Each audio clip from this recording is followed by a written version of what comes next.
Hi, my name is Michelle Skrabarczyk.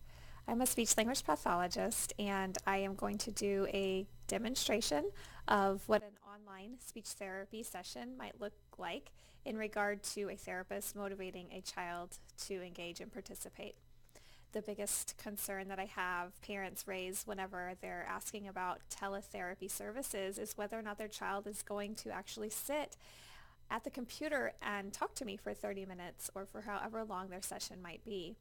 There are a ton of resources available to a therapist who's doing online therapy, and they're really actually similar to what we might do in an office. So if I have some in my office, I might pull out a game to play, cards to look at, pictures to look at, bubbles, whatever. We're doing lots of things to motivate a child.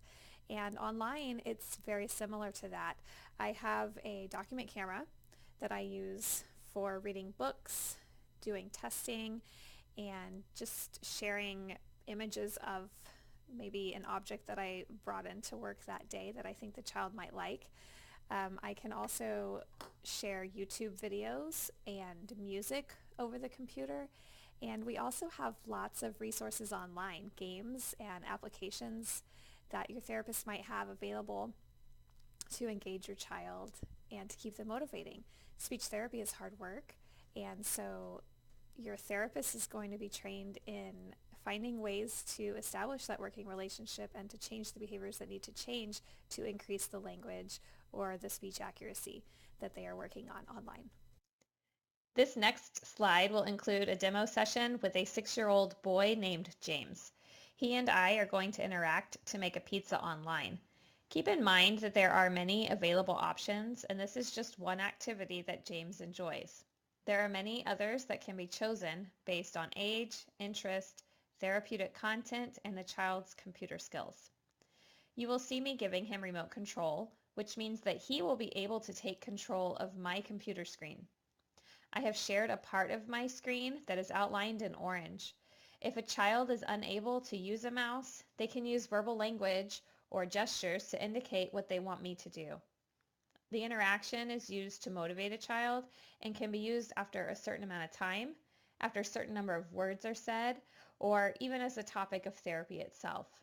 Now you get to watch how James participates.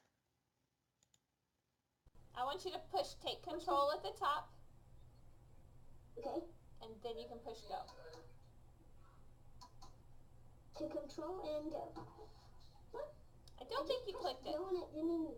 Yeah, I don't think you clicked take control. Try that again. Okay.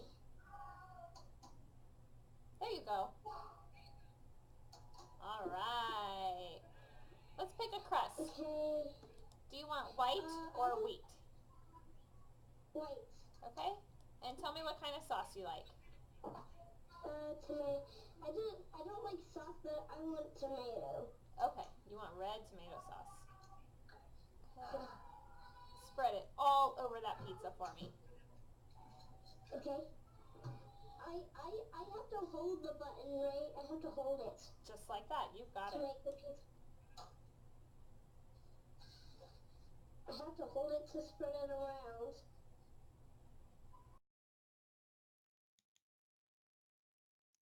Here we are going to skip ahead to the end of his activity. James has finished his pizza and baked it. At this point, I have taken control back while James chomps his pizza. He was pretty funny here as he thought that his chomping was actually controlling the game.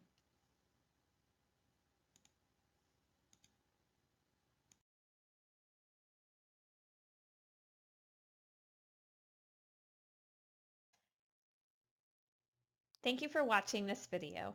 At Simply Speech, we believe that communication is the heart of our relationships. Relationships define our lives and impact our quality of life. We are dedicated to improving communication between our patients and their loved ones. We also work to maintain good communication ourselves with patients, their family members, and their other care providers.